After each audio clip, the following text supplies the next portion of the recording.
I'm Jack, and welcome back, because today I'm going to give you guys a movie review for a new film by Guillermo del Toro that I had the chance to watch on Netflix recently. Guillermo del Toro's Pinocchio. It is another adaptation of Pinocchio that came out this year, which is cool because we even had another adaptation of Pinocchio this year. I wonder which one is better.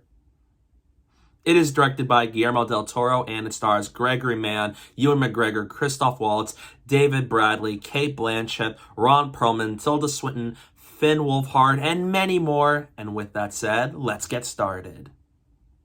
Guillermo del Toro's Pinocchio is a reimagining of the iconic story of Pinocchio, and it follows Geppetto, who wishes to bring a wooden boy to life after a tragic event happened to his son, and it gives the wooden boy a chance to live, and so is Geppetto trying to do whatever it takes to care for this child, all while Pinocchio goes on this magical and whimsical odyssey that really affects him and his peers around him. This was a movie I didn't realize was a thing until at some point around this year, and I really like the voice cast that's been assembled for this movie. When I heard about it, you got Ewan McGregor, you had Cate Blanchett, you had Ron Perlman, Christoph Waltz, and Tilda Swinton, and that sold me. And I really like what Guillermo del Toro does with his movies. He's made some really good movies. And so I was interested in this one, even if I'm not the biggest person who's like a big fan of the Pinocchio story, because I do really like the animated movie, although it's not one of my favorites from Disney's animated collection. And I wasn't a fan of the remake we had back in September.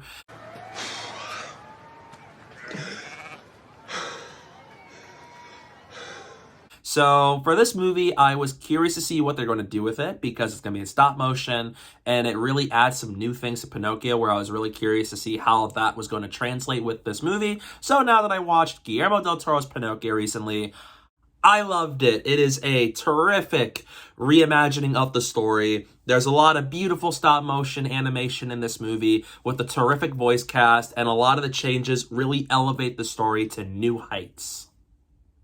Kicking off the positives, the stop motion animation is beautiful. I love the character designs here, especially Pinocchio, Geppetto, and so as like all these characters. It is so well designed, and I even love the backdrops and the animations. It gave this story a very otherworldly and whimsical feel that I really enjoy a lot, and it just looks so fantastic, especially when you see all of these different places and areas that we go to in this movie with Pinocchio and Geppetto and all these other characters. It's a beautiful looking movie, and it's very well detailed, and I really like how Guillermo del Toro and the crew are able to use stop motion animation to bring about his reimagining of the story. The voice cast is phenomenal in this movie. There's a really talented cast listed for this movie. You have Ewan McGregor as Sebastian J. Cricket, and I love him, and I really love Ewan McGregor in general, and I really like how he brings a lot of energy and life into Sebastian J. Cricket and what they do with his character. He's so fun to watch. And so it's doing new things with the character that we haven't really seen in other adaptations of Pinocchio. I love Ewan, and I really like Tilda Swinton as both the Blue Fairy and Death. I was really liking what they do with the character, especially adding new elements into Pinocchio. And so as just what they do with a lot of these characters is great. I love Gregory Mann as Pinocchio. I really felt his character and with all these things he is experiencing throughout this story. He does a really good job, and I really connected with him well. He's one of my favorite voice actors to portray a character like Pinocchio, and I think Gregory does a really good job at making me care and having the range where I can understand and know how he is feeling.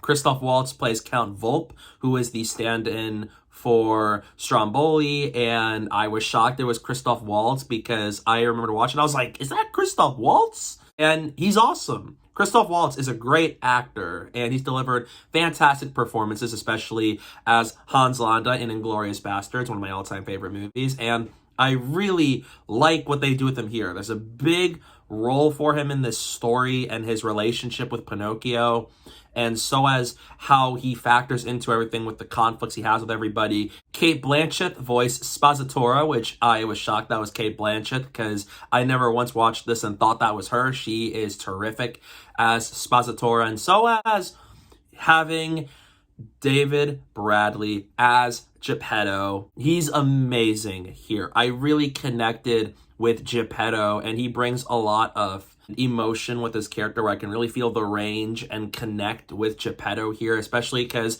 this is a movie that also has a lot of changes to the source material, and I really love what this movie does with Geppetto. It makes me care so much about Geppetto more than I ever had in any of these adaptations of Pinocchio.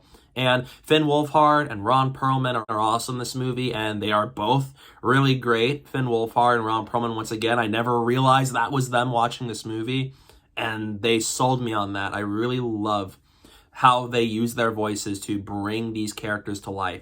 Everybody here does a really fantastic job with the voice acting, because I loved everybody here, whether it's someone I recognized or whether it's someone I didn't even realize was voicing these characters. And I really love the cast assembled for this movie, and all of them do a really good job with their voice acting in this movie.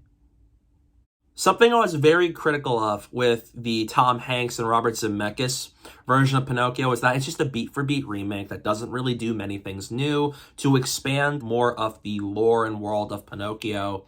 And this movie does a lot of changes with the source material, and a lot of it is for the better. You now know what happened with Geppetto, what led to him creating Pinocchio, how did he lose his son?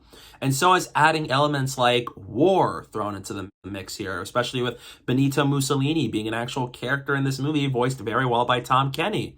There's changes in the story with how things play out with Pinocchio's decisions, character interactions, what happens with Sebastian J. Cricket and Geppetto.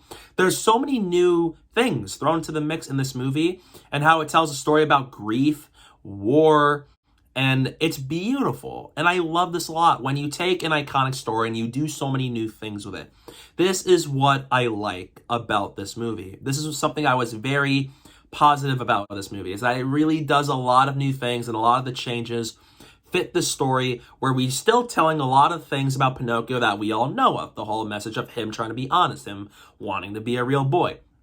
There's a lot of things about Pinocchio where it stays true to the whole message and themes of Pinocchio, but it does so many new things that are very well executed with how war is factored into this movie, and so is with all of these themes and events that take place, and even adding a little elements of their, like the afterlife and death.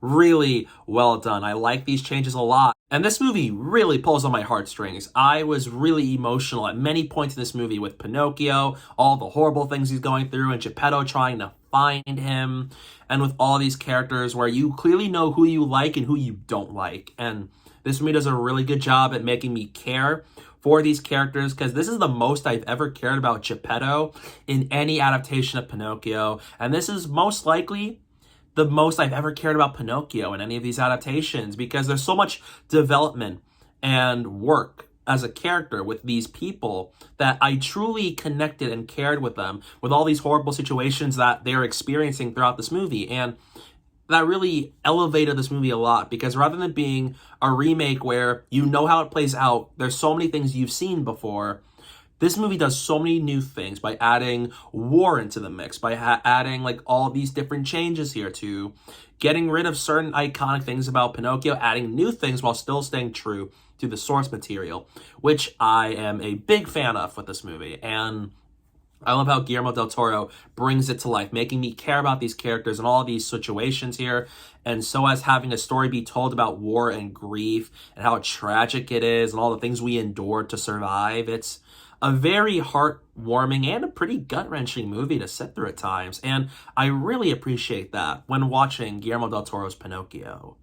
It's marvelously directed by Guillermo del Toro once again. He is a very good director who loves to have a lot of these elements of like creatures and otherworldly things in his movies, and he does a really good job with Guillermo del Toro's Pinocchio. I love how he does the stop motion animation. I love how he tells a story with what to change, what not to change, and so it's how he directs the story, I think, is really good. This is probably my favorite adaptation of Pinocchio of all time.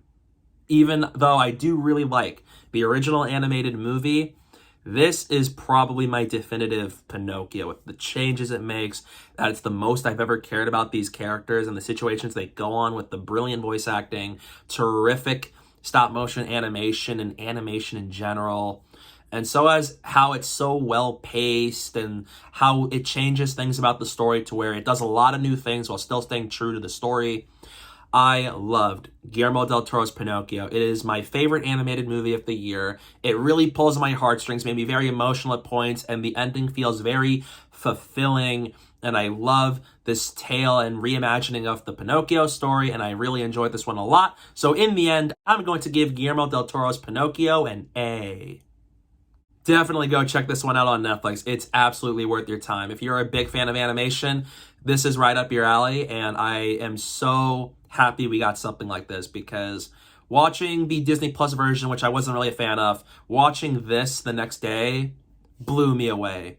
This is my favorite adaptation of Pinocchio of all time right now, actually, and I really love Ewan McGregor and the entire voice cast, and so as what Guillermo del Toro was able to do to bring the story to life. So I hope you guys will check out this movie on Netflix while you can. I loved it, and I have no doubt that you guys will too. So yeah, that's my review for Guillermo del Toro's Pinocchio. What are your thoughts on it? Let me know down below in the comment section. I'd love to hear your thoughts on it. Stay tuned for some upcoming videos I have planned. I'm going to have a review for Andor Season 1 and Avatar The Way of Water, which I'm going to see very soon. And I'm so excited to see James Cameron make his big comeback after 13 years. So please go stay tuned for all that fun stuff coming your way very soon. And don't forget to follow me on social media. My username is down below at the bottom of the screen and in the description below. So please go do that while you're at it. And thank you guys so much for watching. And don't forget to hit that like button and the subscribe button. And stay tuned for more.